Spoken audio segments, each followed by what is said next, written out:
I'm not a huge. I wasn't a huge fan of Bad Batch. It got a lot more interesting in the second half of season 2. I thought.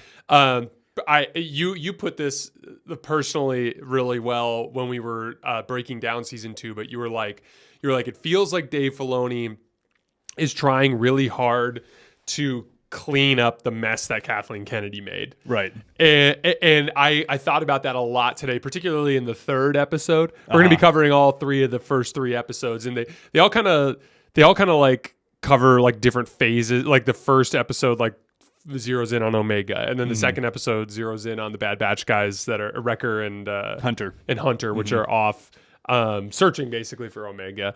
And then there's the third episode, which is like Palpatine visits and Omega escapes, basically. Right. But like they get they were really heavy on like these like secret test subjects that they didn't show. And I'm almost certain they're Jedi, right? Like, is that what we think they are? I think they are. Yeah, and they haven't revealed that yet. Because they're under like high security. Yeah, that's what I was thinking. Multiple Republic commandos, like 17 different like laser gates that you have to get through.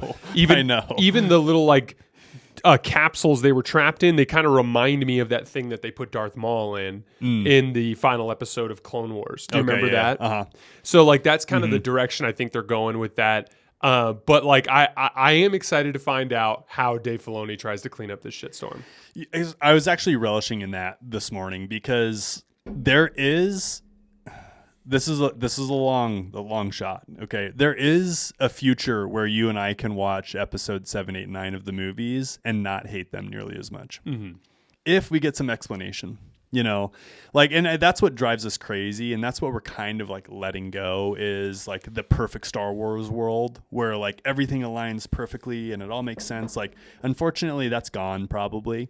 But there is a chance that Dave Filoni and the new Star Wars can actually bring that back. And I don't even know what to call this new era where Dave is in full control, because like the new Star Wars era actually was probably when Disney bought everything. And that's kind of when things got a little bit funky, you know, and in a not great way. But then this is like the new Star Wars where Dave's since he took over as what is his new position called? He's like Chief Creative Officer. Chief Creative Officer, CCO. CCO, I think. Yeah. So I am going to push back on the first thing you said. I don't think the sequel trilogy is salvageable. We don't need to get into an extensive. You know what randomly happened to me the other day? This is so random. I don't even know why. I don't even know. Oh, I think it was because I was. You know, I've said this on the show before, but I listen to Thrawn a lot, or not just Thrawn, but I listen to Star Wars audiobooks when I'm doing housework because it helps me to like literally disconnect from cathartic. My job. Like when I like listen to basketball podcasts, I get it's just like it keeps me inundated with my job, which I try to find a break from. And so I cycle through the same like Sith books and Thrawn books and all that stuff. Right. And the Thrawn books are heavy on like naval nomenclature and stuff. Right. And so they talk a lot about the specific details of hyperspace travel. And I just know where you're going. Randomly got a thought about damn light speed skipping or whatever. And I was like, one of the worst. I was like, this shit was so dumb. It is an atrocity that occurred in the Star Wars universe that they allowed that into a film. I can't believe. I would love to know if they're like what it went down like when Rian Johnson was like when he went up to the graphics people and he saw the scene of the initial scene of like the ship chase going on in empty space, when he was like, nah, that's not going to work. I need those lobbing like artillery. And I guarantee you the guy was like, but sir, and then he's like, no, that's what I want. That's what I want. All aesthetic. I would love to know how many people pushed back on that. Yeah. And if it was one of those things where like everyone was scared of Ryan and couldn't say anything, or like if everyone did say anything and he was just like, screw you guys, I'm doing what I want to do. 3 people got fired that day because they tried to stand up for him or against him and then got fired. It legitimately, to even like the pacing at the end between the going to the casino planet and like the what are they called, the Fathiers or Fathiers, the Fathiers, and like the them getting the code breaker and all, like makes no sense. The sequel trilogy is unsalvageable. It just simply is. No, so I like your take on that. But if you listened closely, I was like, this is going to be a long shot, right? Because it is. No, but like, I guess my point is if Dave Filoni can give at least some backstory at least to heal wounds. Mm-hmm. You know, that sounds so dramatic, but it's true. Like, those movies pissed us Oh, off they were so wounds. much. I was angry when I'll never forget the way I felt the first time I Yeah. watched Rise of Skywalker. Never forget it. It was so bad.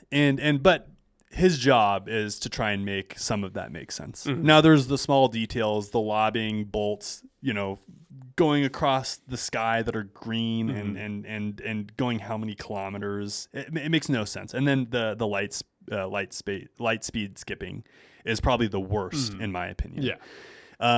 It goes against everything we ever learned about Star Wars ever, including in the films, not even in the books. The chance of doing that, the chance of entering into a planet's atmosphere via hyperspace is like so incredibly low. They popped out between buildings. I know. And then they did it over and over and over again. It is so bad. In the Millennium Falcon, of all things, an ancient, decrepit ship that I love, but it's still a piece of shit. The Millennium Falcon's a giant piece of shit. Yes. Yeah, like there's no way that thing has the tech to do any of that. The ship was on fire when they landed it. The Millennium Falcon is a freighter. Yes. It's a freighter. It's intended to move. It's like, it'd be like a U-Haul truck, like racing Daytona. Like, it doesn't make any sense. Side rant, my Forerunner is starting to age a little bit, and it's silver, and I'm starting to view it as the Millennium Falcon just a little bit. I'm like, that man. dent is there. Nah, It's okay. still got some years left. It's all right. It's still looking good. So my guess is that and we talked about this last year, but like the direction I think Dave Filoni's trying to take this is basically, I think he views essentially Project Necromancer as the means with which to explain Palpatine's intention to essentially clone himself. Correct. Because he looks at it as the future of the Empire. And the one backstory we know from the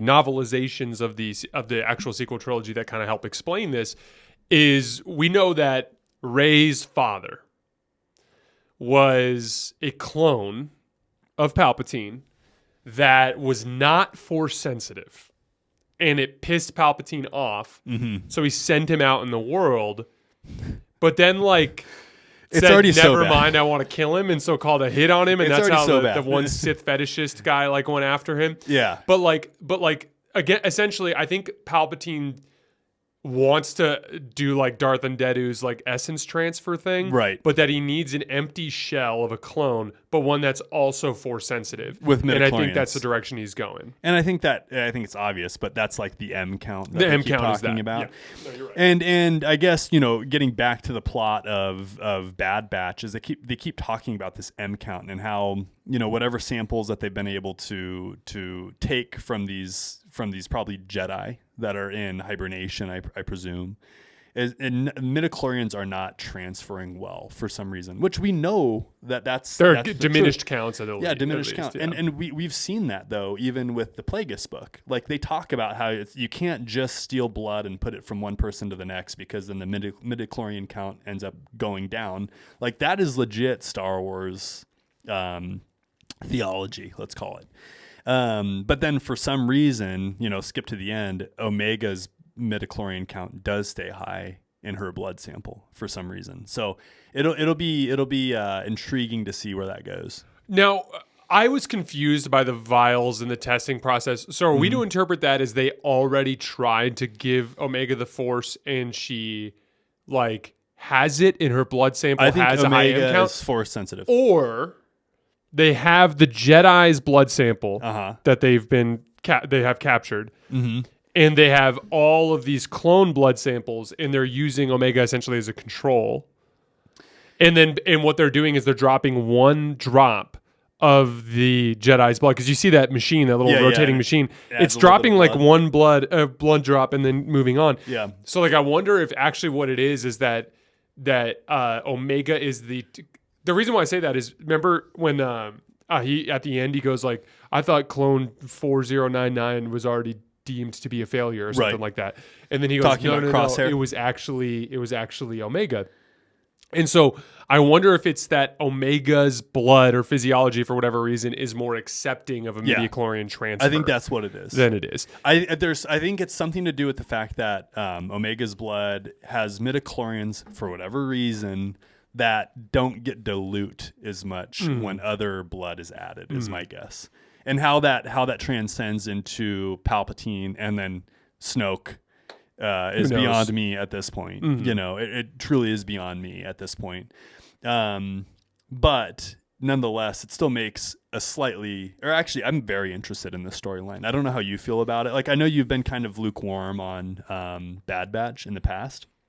I've always liked it, you know, and episodes 1 and 2, I'm sorry, 1 and 3 in particular, I really enjoyed. Number 2 felt like a big filler. I was kind of disinterested. Well, it was essentially explaining how Hunter and Wrecker would find Omega, right? Right. Now, in theory, they're going to show up to the planet and she'll already be gone. Right. That's the other thing they've got to figure out. But they also have to look through the entire system, so it's possible that maybe they just did some sort of in-system jump to get away, and then they start to contact and they get away from there. Because remember, she wanted to try to contact them, but the wrecked ship didn't have the capability of doing so. Yeah. But yeah, I want to be clear. I'm enjoying it.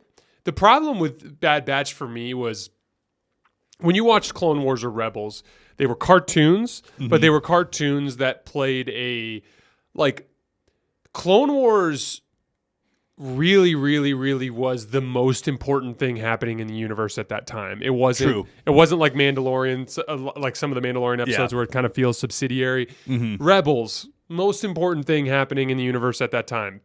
Vader and Palpatine are like directly involved in a bunch of episodes there. Right. Anakin and Obi-Wan are directly involved in a bunch of stuff in Clone Wars. Who's now mainstream. Ahsoka, who's now mainstream. Whereas Bad Batch enters into this it's like a continuation of Clone Wars, but now it's like none of these characters are going to be of substantial importance. Tertiary. Honestly, the Palpatine and cloning storyline is how they're bringing relevance to this group. Yeah, correct. And it's been a very slow burn with how they've done it. I mean, we're talking the third and final season of this where we're finally getting into this stuff. Yeah, because season 1 was all Tarkin and like trying to discard the clones, right? If I remember correctly. Yeah. So I'm hoping though that we feel compelled that this season puts Bad Batch on the map for like 20 years down the road when we're watching this with our kids and stuff, you know what I mean, like that we can be like, oh yeah, like Bad Batch, like season 3, like that's one of my faves, you know. Hopefully it's a classic, and we'll see if it is. But I'm liking it. I think there's some really interesting plot points that are made, and the show itself is still like a lot of fun for me to like tune into. And it's relevant in a lot of ways where like Nala Se is still on board.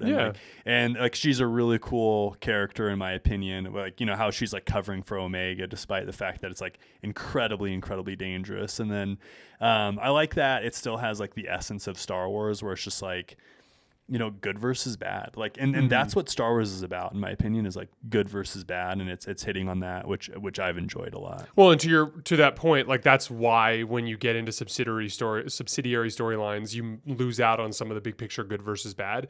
Whereas, like, because this is Palpatine, because it's his kind of like what his most important mission is now that the Jedi are terminated, it does feel like a bigger picture storyline. By the way, really quickly before we get into some of the other details, Nala Se clearly knew Omega was what they were looking for. Yeah. There's something about her genetic structure that she knew about. And I am curious to see how that gets flushed out. And I do think there's a really good chance that we get a lot of closure from this season because it is the final season. That I think we're going to get like a really good look at like exactly how this feeds into other storylines from there. Couple notes. I thought that the Slither Vines, they reminded me of, do you remember in the High Republic books we read about the Drangers? Yeah. So that was what I hear you. And you know what was so super interesting about it? Yeah. So I started thinking Dranger right away. So for those of you guys who don't know, in the High Republic books, they're fighting the Nile. That's the major villain that they're fighting. But immediately before the Nile come into the picture, the Jedi had just basically finished a large galaxy-wide conflict with these like sentient plant beings called the Dranger. And essentially they were sentient. They could like communicate telepathically with Jedi and like screw with them. And like they also were like weeds that like could like they somehow like got onto ships and like traversed the galaxy as like it's kind of cool. It's kind of cool. They're actually to me a lot more interesting than the Nile, but we don't have to go into it. But in the paintings that I saw of the Dranger, they were like these viney creatures, and then we knew their vines grew because there's actually a scene in one of the early High Republic books. I can't remember which one, but there's one of the main Jedi. I think it's the one that ends up being the person who helps what's his face deal with his dark side tendencies. Elzar man, the one who's like wears all white and like lived on a beach or something like that, and like Elzar went to find her. We're in the weeds now. But the point is, like, she was like chopping at their like vines, and like she's like, you chop one off and then other one like grow at you, and I remember when I was watching the episode today, I'm like, the one thing that's keeping me from saying these are Dranger is like they don't have a maw, like they don't have like a big toothy mouth. And then literally the toothy mouth shows up, and I'm like, these are the Dranger. And then when you connect it with the bit where they're like the Empire actually was messing with these here, and then you combine that with the Doctor in his meeting with Palpatine. And the Doctor goes like, we're having really good luck with these larger samples or whatever. And then Palpatine goes like, I have big plans for those. But I really am here for the cloning. It's very clear that in this facility between the wolves and those giant like bipedal tiger thing that they ran into.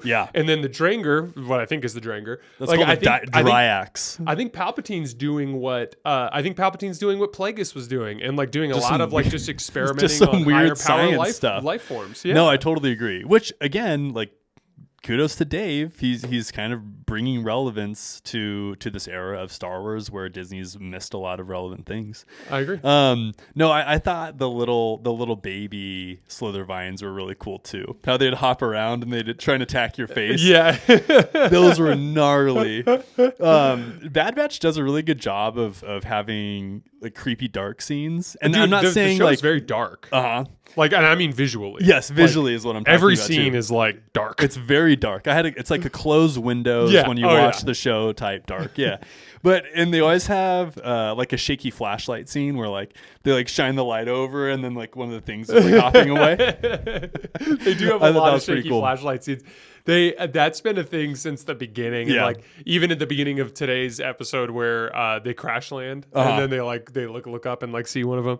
Did you have any other specific notes that you wanted to hit on? I thought Batcher the Lurka hound was really cool. How Omega was essentially domesticating this hound. Then he came to save her at the end.